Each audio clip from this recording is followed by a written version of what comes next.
ఈ రోజు ఒక ఉద్యమ శిఖరం.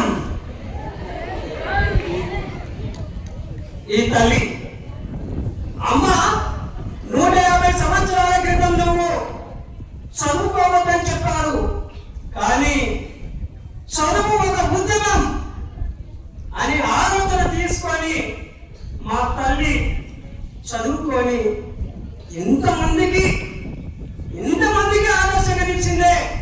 అందుకే ఆ తల్లికి నేను ఒకసారి సమానంగా సెలెక్ట్ చేస్తున్నాను.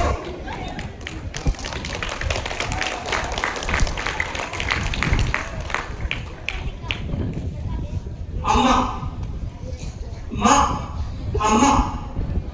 నాన్న ఒక్కసారి జాగ్రత్తగా ప్లీజ్, ఒక్కసారి నా కోసం.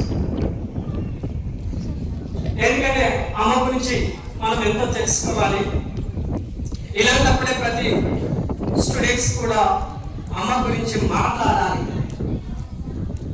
ఓన్లీ నేనే మాట్లాడుతున్నాను కానీ నా పిల్లలు మాట్లాడుతున్నాయి కానీ బాధ నాకు ఎక్కువ ఉంది.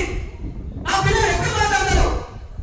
తల్లి గురించి ఒక ఉద్యమాన్ని ఊపిరిగా తీసుకొని ఆ తల్లి సాగించిన ఆశయాలు ఆలోచనలు తప్పకుండా పాటించాలనే ఆలోచనలో మా పిల్లలు ఉండాలని నేను కోరుకుంటున్నా.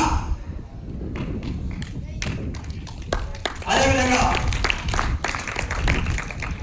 మనమ్మ మహారాష్ట్ర సాతారా జిల్లాలోని నయాపూర్ గ్రామంలో జన్మించింది మా అమ్మ. అదే 1831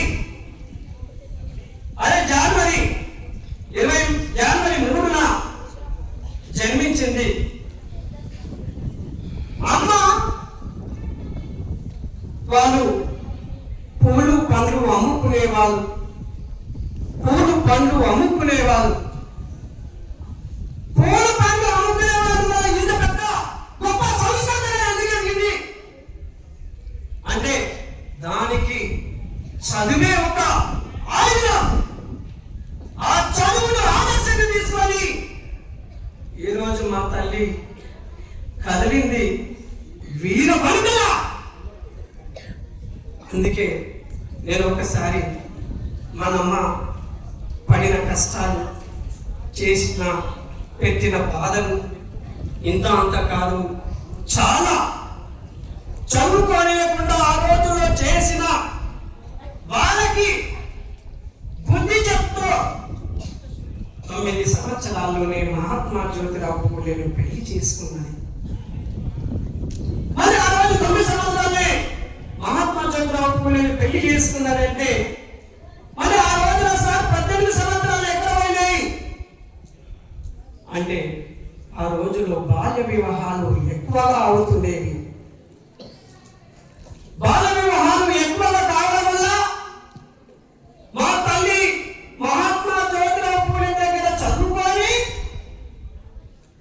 గొప్పగా 1848లో 17 సంవత్సరాలకే ఒక స్కూల్ స్థాపన జరిగింది. అది ఎవరి కోసం? అదేవిధంగా పురోహితుల పిల్లల్ని కూడా ఒప్పించి అమ్మా మీ పాప చదివితే బాగుంటది, వీరే కాదు వెనుకబడిన వాళ్ళను కూడా తీసుకొచ్చి ఒకటే దగ్గర కూర్చోబెట్టి చదువు నేర్పింది మా తల్లి.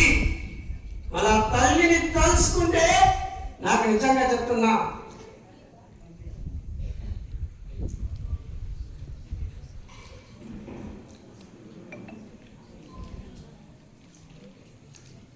ఓకే. అదేవిధంగా అందరి పిల్లలకి 52 స్కూళ్ళను స్థాపించారు.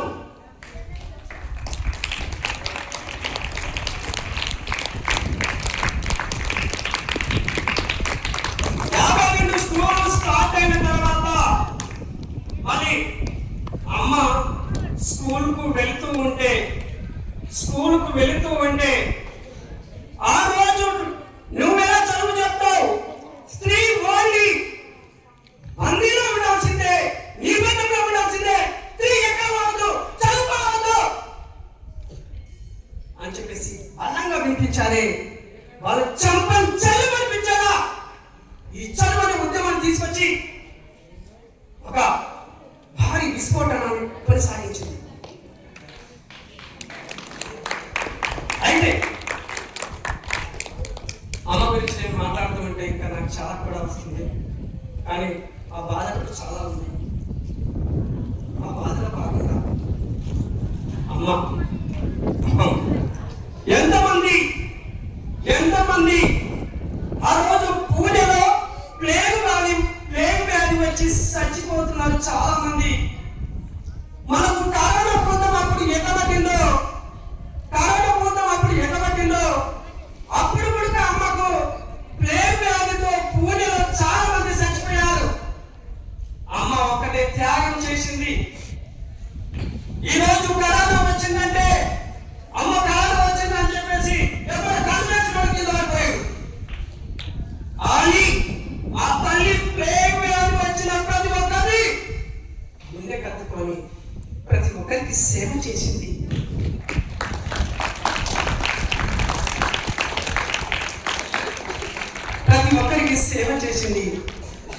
ఆమె సేవ తోటే ఆమెకు ప్లేగు 1997 మార్చి 10 తారీఖు నాడు కన్ను మూసింది. అమ్మ కన్ను మూసింది, అమ్మ చచ్చిపోయింది. అమ్మకు జోహార్ జోహార్. కానీ అమ్మ ఆలోచనలో ఆశయాలు 100% ప్రతి ఒక్కరు మనం ఫాలో కావాలి. మనందరం బాగా స్ట్రెచ్ చేయాలి. అమ్మ గురించి 4 విషయాలు తెలుసుకోవాలి, నలుగురితో ముచ్చటించుకోవాలి. అప్పుడే మన సమాజం బాగుపడుతుంది తప్ప అప్పటి వరకు మన సమాజం బాగుపడదు.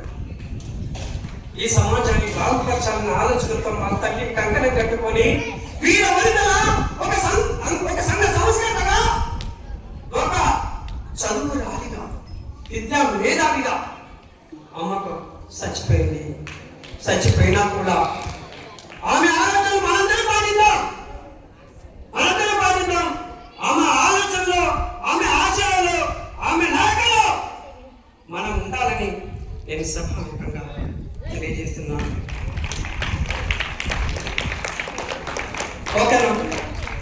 మరి మాట్లాడుతూ ఇంకా మనం చాలా మాట్లాడుకోవాల్సిన అవసరం కూడా ఉంటుంది, క్లాసుల్లో కూడా చెప్తాను. కానీ ఇప్పుడు ఒకటి పాట పాడతాను.